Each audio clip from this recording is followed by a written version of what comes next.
Est-ce que vous avez peur des marchés financiers? Est-ce que vous vous posez la question, quand est-ce que je devrais investir? Quand est-ce que je devrais sortir mes investissements? Quand est-ce que je devrais vendre? Quand est-ce que je devrais acheter? Donc, toutes ces questions-là, est-ce que vous avez peur?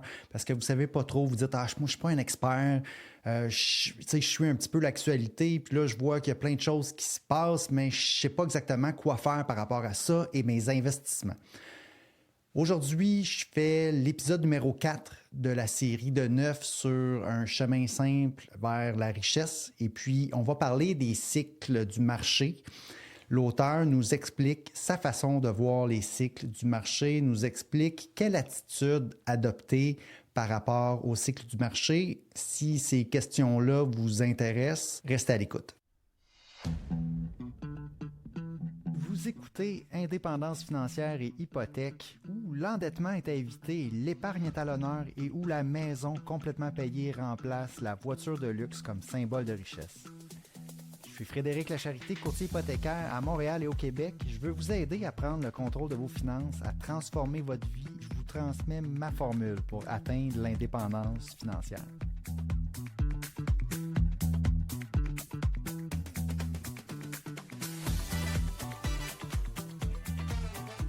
Oui, alors je vous rappelle, on a fait les 3 premiers épisodes. Je suis dans le livre Le chemin simple vers la richesse. Chemin simple vers la richesse, c'est un livre qui nous explique une façon d'aborder nos investissements pour accumuler son capital de liberté, son FU money, puis le faire d'une façon simple, efficace et puis avoir la bonne attitude aussi pour réussir. Parce que c'est pas si facile. C'est peut-être simple, mais c'est pas si facile.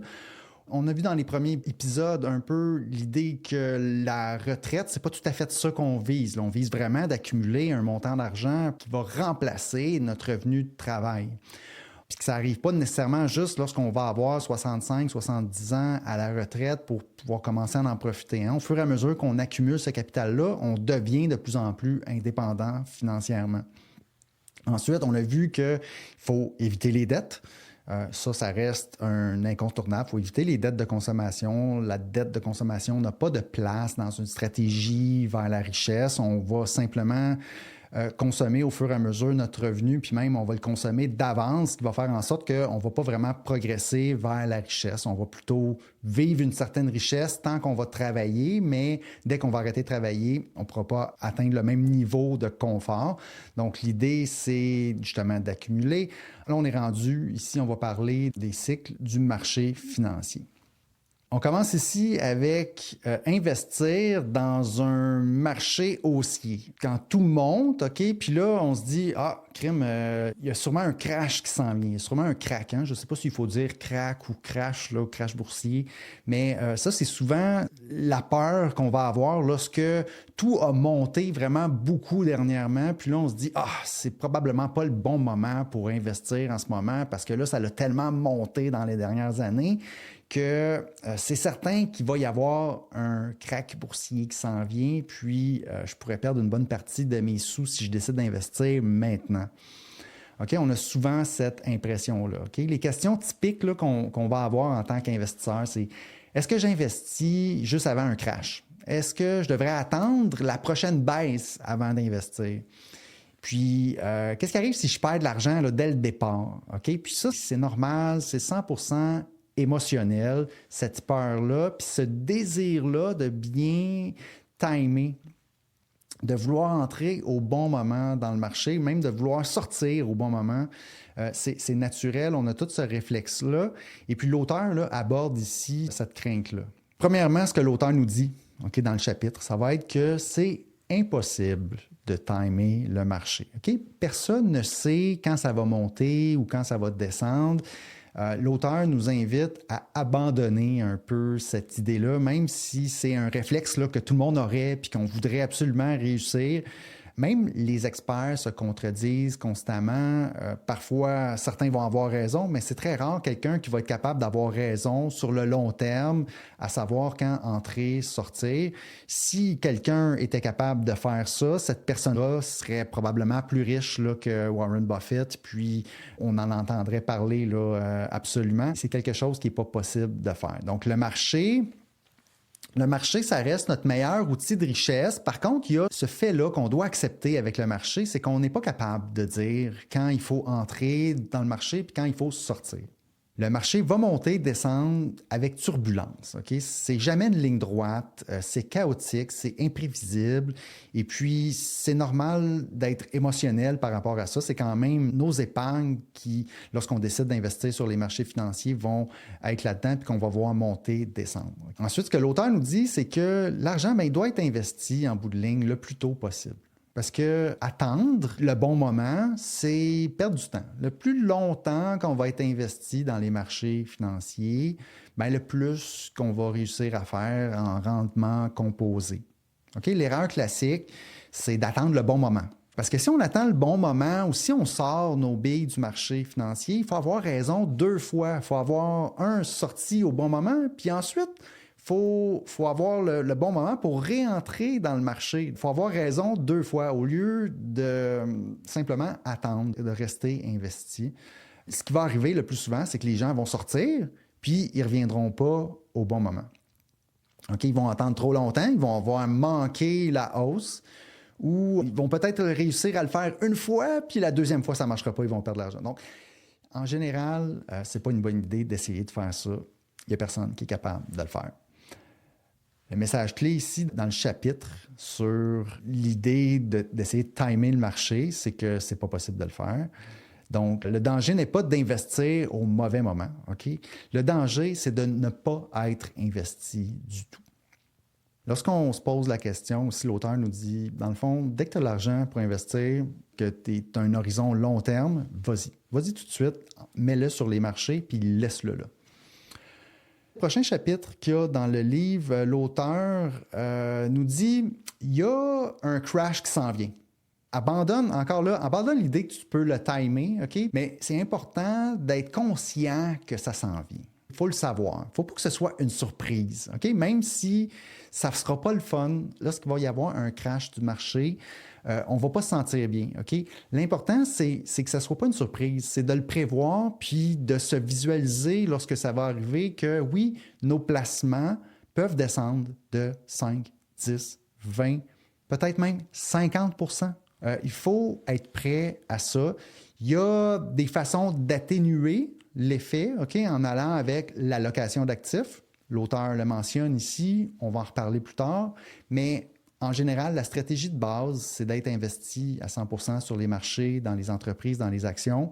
Puis, il faut être prêt à ce que notre portefeuille soit coupé de moitié, OK, ou de 40 %. Bref, le crash s'en vient, OK? C'est pas d'essayer de prévoir quand est-ce qu'il s'en vient, c'est de savoir qu'il va en avoir un, OK? Il y en a eu plusieurs dans l'histoire, puis à différents niveaux. Hein? Il peut y avoir un crash complet, il peut y avoir un repli, il peut y avoir un bear market, comme on dit, dépendamment du niveau de repli. OK? Ils vont avoir des noms différents. Il faut simplement être conscient que ça s'en vient. OK? Puis que ce ne soit pas une surprise pour que lorsque ça arrive, on ne panique pas et qu'on reste investi. Okay? Donc, le chapitre ici, l'auteur nous arrive avec 8 vérités fondamentales pour essayer de nous rassurer sur cette idée-là qu'il y a un crash qui s'en vient. Okay? C'est imminent, on ne sait pas quand, okay? Personne ne le sait, mais il s'en vient. Il faut juste être conscient qu'il s'en vient, puis il faut être prêt et que ce ne soit pas une surprise pour nous dès le moment qu'il va arriver. Donc, les 8 vérités fondamentales que l'auteur nous dit ici. Première vérité, les crises sont normales. Okay? Il y en a eu en 1970, il y a eu un crash en 1987, il y a eu la bulle techno en 2000, la crise financière en 2008. Ça remonte même jusqu'en 1929. Et c'est normal. C'est pas le fun, mais c'est normal lorsqu'on est investi. Il ne faut pas oublier que les marchés financiers, c'est un des meilleurs outils pour accumuler une richesse. Il faut accepter ce fait-là. Ensuite, la deuxième vérité fondamentale, c'est que même s'il y a des crises, les marchés récupèrent toujours. Sans exception, les marchés ont toujours récupéré. Sans exception, le capitalisme est fait ainsi, c'est émotionnel, ça va crasher, mais ça va revenir. Okay? On a un 120 ans d'historique de preuves derrière nous. Il faut se rassurer là, par ce fait-là que oui, ça va crasher, mais oui, ça va récupérer par la suite. OK? Sans exception, si on regarde l'historique, si on regarde le graphique, ça récupère. Ensuite, le marché monte à long terme. Ça aussi, c'est inévitable. Malgré toutes les crises, lorsqu'on regarde l'historique, les marchés montent. Il y a juste une direction, une tendance long terme, c'est à la hausse. Okay? Il y a des raisons aussi fondamentales pour ça qui font que ça fonctionne comme ça. L'auteur revient avec cette vérité fondamentale-là. Quatrième vérité fondamentale, c'est que le marché des actions des entreprises, c'est la meilleure classe d'actifs à long terme à laquelle on a accès. OK? Parce qu'il peut y avoir d'autres choses. Là, on pourrait vouloir investir, par exemple, dans la crypto-monnaie, on pourrait vouloir investir dans la monnaie étrangère ou directement dans le pétrole ou dans l'or. Tu sais, il y a plein de classes d'actifs. Puis il y a les obligations aussi, il y a la dette, qui est une classe d'actifs importante.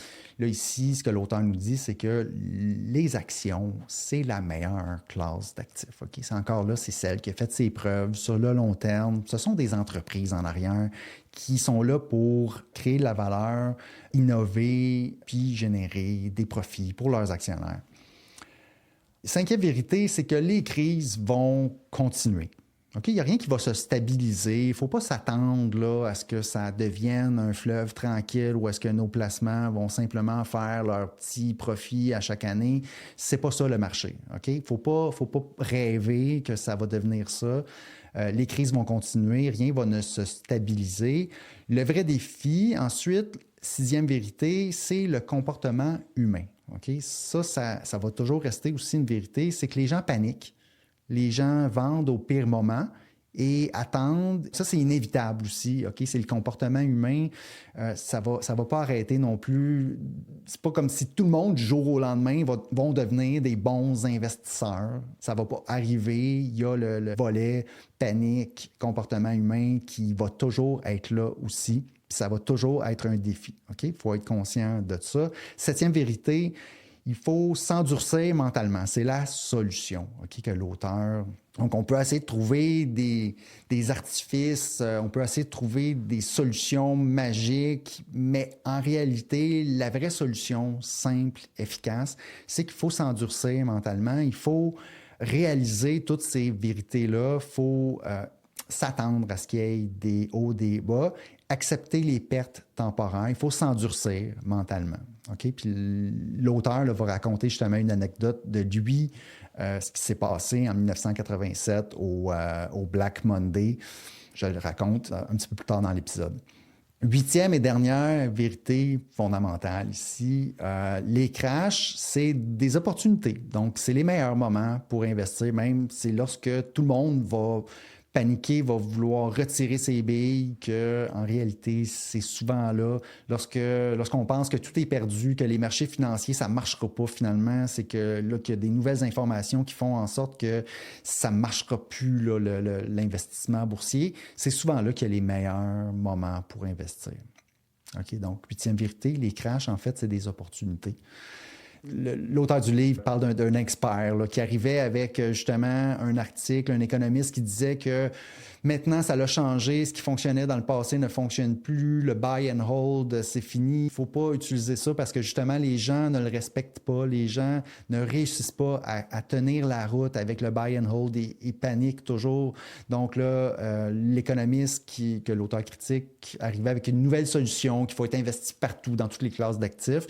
Puis l'auteur revient et dit non, là, c'est pas une solution d'aller essayer d'investir dans toutes les classes d'actifs pour être bien diversifié. Probablement, c'est extrêmement compliqué, difficile à faire. Il faudra payer des experts pour le faire. La meilleure façon, c'est de corriger son propre comportement, c'est de comprendre que les marchés vont avoir des variations comme ça, s'attendre à ce qu'il y ait des crashs, puis de s'endurcir. Puis le chemin simple ici vers la richesse, pour lui, c'est la meilleure solution pour se diriger vers la richesse. Le succès en investissement, c'est l'endurcissement psychologique. C'est pas nécessairement essayer d'être plus intelligent que les autres, pas vouloir vraiment timer le marché, okay? Vraiment pas. Le succès, c'est la discipline. Prochain chapitre, l'auteur nous dit, les marchés vont toujours en augmentant. Okay? Puis là, on va expliquer pourquoi que c'est vrai. Okay? Il y a plusieurs raisons fondamentales à ça. Puis l'auteur, là, maintenant, explique son anecdote de 1987. Donc, c'est un monsieur qui a un certain âge. Donc, lui, il était investi en 1987, raconte que, justement, ce fameux lundi, Black Monday-là, il appelle son broker. Dans ce temps-là, en 1987, c'était pas nécessairement les plateformes en ligne qu'on faisait nos achats nous-mêmes de nos actions. Il fallait passer par un courtier en actions pour acheter nos titres. Puis, il appelle son broker, puis il dit « Hey, comment ça va? » Puis là, son broker, il dit « Hey, voyons, de quoi tu me parles? T'as pas vu là, que c'est la panique aujourd'hui totale? » C'est la fameuse journée où les marchés ont perdu 20 de leur valeur. C'est jamais arrivé dans l'histoire, c'est cette journée-là, un crash complet. Puis à ce moment-là, l'auteur a eu un petit choc. À partir de ce moment-là, il a fait « Ouh, attends un petit peu, là, je ne m'attendais pas à ça. » Dans le livre, il explique qu'il s'attendait, il savait que les marchés étaient volatiles, mais une perte de 20 de son portefeuille en une journée, c'est quand même venu le chercher. Puis, il n'a pas décidé de vendre tout de suite. Il a dit non, OK, je comprends, c'est volatile, on va attendre un petit peu. 1 mois, 2 mois, 3 mois. Mais là, il n'a pas réussi à tenir la route parce que les marchés ont continué à descendre en 1987. Après cette fameuse journée-là, les marchés ont continué à descendre. Puis on regarde dans les médias, on voit que ça va vraiment mal. Puis, il était prêt au niveau intellectuel à avoir des pertes, mais au niveau émotionnel, ce qui explique, c'est qu'il n'était pas tout à fait prêt. Puis après 2-3 mois, justement, il a cédé, puis il a décidé de retirer ses investissements. Puis là, il explique ensuite que la journée qu'il a décidé de retirer ses investissements, avec du recul, c'est probablement le bas de la courbe de l'indice boursier. OK? Parce que les marchés, à partir de ce moment-là, ont tranquillement récupéré. OK? Puis lui, ça lui a pris 1 an avant de retrouver le courage de remettre son argent sur les marchés financiers. Puis quand il a retrouvé le courage de revenir sur les marchés financiers, eh bien, les marchés avaient récupéré au-delà donc où les marchés étaient avant le crash du Black Monday de 1987. Donc, il a cristallisé ses pertes et puis il a racheté plus cher. Et puis, il a appris une excellente leçon, c'est que justement, il était prêt intellectuellement à ce que les marchés soient volatiles, mais il n'était pas prêt émotionnellement à ce que ça arrive. Donc, c'est ce que l'auteur veut ici nous encourager à faire. Il veut nous encourager à nous endurcir, à nous prévenir, à nous préparer au moment lorsque ça va arriver sur les marchés pour qu'on ne fasse pas comme lui a fait en 1987, c'est-à-dire perdre des gros rendements avec les marchés boursiers en sortant de cette façon-là. Donc là, l'auteur nous explique ici pourquoi que le marché est toujours en hausse. Le marché est auto-nettoyant. Okay? Les mauvaises entreprises vont disparaître, puis les bonnes entreprises prennent leur place. Okay? Lorsqu'on investit dans l'indice, les titres dans l'indice vont s'auto-nettoyer comme ça. C'est pour ça qu'on finit toujours par posséder les entreprises les plus performantes. Le marché est auto-nettoyant. Okay? Si on regarde les entreprises du Dow ou du S&P 500, okay, c'est les 2 indices qu'ils utilisent, puis qu'ils utilisent en passant dans le livre de façon interchangeable, là, parce que c'est certain que c'est différent. Le S&P, il y a plus d'entreprises, il est plus représentatif. Le Dow remonte à plus loin dans le temps, mais lorsqu'on les superpose, le rendement est similaire à travers les années. Souvent, il parle d'un, il parle de l'autre. Le marché est auto-nettoyant. Donc ça, c'est une des premières raisons qui explique pourquoi que le marché monte toujours. Ensuite, il explique le fait qu'il n'y a pas de limite à la hausse. Tu sais, lorsqu'on investit notre argent, le pire qui peut arriver, c'est qu'on peut perdre 100% de notre placement. À la hausse, il n'y a pas une telle limite. C'est pas comme si le plus qu'on peut faire, c'est 2 fois notre argent. Non, on peut faire 100%. On peut faire 200, 1000, 10 000%. Il n'y a pas de limite à la hausse. Lorsqu'on regarde la courbe des 120 dernières années du marché, s'il n'y a pas une échelle différente entre les différents montants, entre les différentes années, on voit que c'est une ligne flat jusqu'à temps que ça monte de façon exponentielle à la toute fin. C'est parce qu'il n'y a pas de limite à la hausse. Okay? Donc, c'est pour ça que l'intérêt composé, éventuellement, on va plus que doubler. Le système est biaisé à la hausse. L'auteur explique dans le livre que une des raisons pourquoi que le marché est toujours haussier, c'est qu'il n'y a pas de limite à la hausse. Okay? Troisièmement, tu possèdes des entreprises. Okay? Tu ne possèdes pas du vent, là. C'est pas du papier, mais tu possèdes des entreprises lorsque tu achètes le marché. Okay? Des entreprises, c'est quoi? C'est des gens, c'est des innovations, c'est de la croissance, c'est des revenus. Le marché, c'est l'économie réelle. Les entreprises, c'est l'économie réelle. Donc, le marché monte parce que les entreprises créent de la valeur. Les mauvaises entreprises disparaissent, les bonnes dominent et continuent à générer des profits. Okay? Donc ça, c'est la raison qu'il donne pour nous dire que c'est pour ça que ça marche, le marché. C'est pour ça que la stratégie, un simple chemin vers la richesse fonctionne, c'est qu'on possède des entreprises. C'est tout pour les 3 chapitres de l'épisode 4 okay, de la série de 9 sur le livre Un chemin simple vers la richesse. En résumé, la peur, c'est normal, mais c'est dangereux. Okay? Il faut s'endurcir, il faut prévoir, il ne faut pas essayer de timer le marché. On va vouloir être investi le plus tôt possible et laisser nos investissements-là, peu importe ce qui se passe là, dans l'économie. Les crises sont nécessaires, ils sont inévitables, il va y avoir des replis, il va y avoir des crashs boursiers, préparez-vous, ça va faire mal, il ne faut pas que ce soit une surprise. Ensuite, il faut se rappeler que les marchés vont monter. Okay? Il y a des raisons fondamentales à ça, l'innovation, la croissance économique, la sélection naturelle des entreprises, lorsqu'on y va surtout avec les indices du marché, le marché va monter. Donc, c'est pour ça que la stratégie fonctionne. Donc voilà, c'est tout pour aujourd'hui. Le prochain épisode, donc, on va continuer la série Un chemin simple vers la richesse. L'épisode 5, on va parler pourquoi la plupart des investisseurs perdent de l'argent. Okay, ça va être ça le sujet. Je pourrais aussi faire le lien avec mon contenu, les 5 étapes pour atteindre l'indépendance financière. Bien, l'étape numéro 4, c'est investir pour l'indépendance financière. Donc, si on est rendu à cette étape-là, ça peut être intéressant, le livre Un chemin simple vers la richesse, puis de s'enligner vers cette stratégie-là. C'est une stratégie qui nous permet de comprendre, de garder le cap, puis c'est simple. On va pouvoir se concentrer ensuite sur notre travail pour vraiment générer un revenu, pour être capable de dégager un profit et de mettre notre argent justement dans ces placements-là. Le plan en 5 étapes pour atteindre l'indépendance financière, je vous rappelle, c'est se libérer de l'endettement, accumuler sa mise de fonds, ensuite acheter sa propriété et investir pour l'indépendance financière. 5e, rembourser son hypothèque. C'est parce qu'il faut habiter quelque part, l'immobilier, on ne l'oublie pas non plus, ça reste un gros morceau de la façon de se diversifier. Moi, en tout cas, personnellement, l'immobilier, ma résidence principale, ce qu'on peut faire par la suite avec l'équité de notre maison, ça reste un outil pour moi qui est bénéfique fiscalement. Puis ensuite, bien, ça nous prend un endroit où habiter de toute façon pour atteindre l'indépendance financière. La majorité des gens qui atteignent l'indépendance financière sont propriétaires de leur maison. C'est le plan que je propose en 5 étapes ici. Là, on vient de parler justement des cycles du marché financier. Donc ça, c'est vraiment l'étape 4, investir pour l'indépendance financière. Ça serait important à cette étape-là d'avoir conscience là, de tous les aspects qu'on vient de discuter aujourd'hui.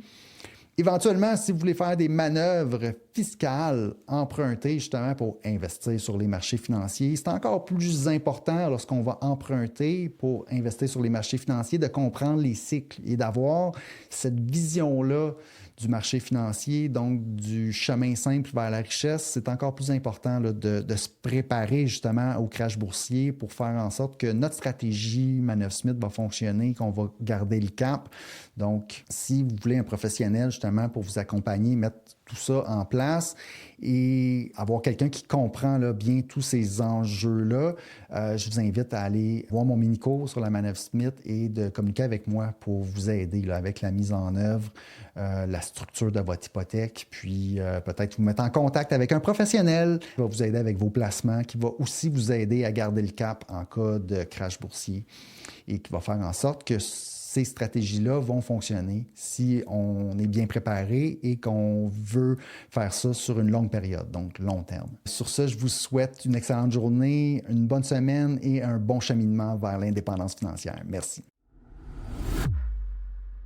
Si vous avez apprécié l'émission, je vous invite à me laisser des étoiles, un rating ou un commentaire dans Spotify ou Apple Podcasts. Pour plus de contenu, allez suivre ma page Facebook Indépendance financière et hypothèque. Et si vous voulez en savoir plus sur mes services ou voulez prendre rendez-vous avec moi pour me parler, allez simplement sur mon site web frédériclacharité.com. À bientôt!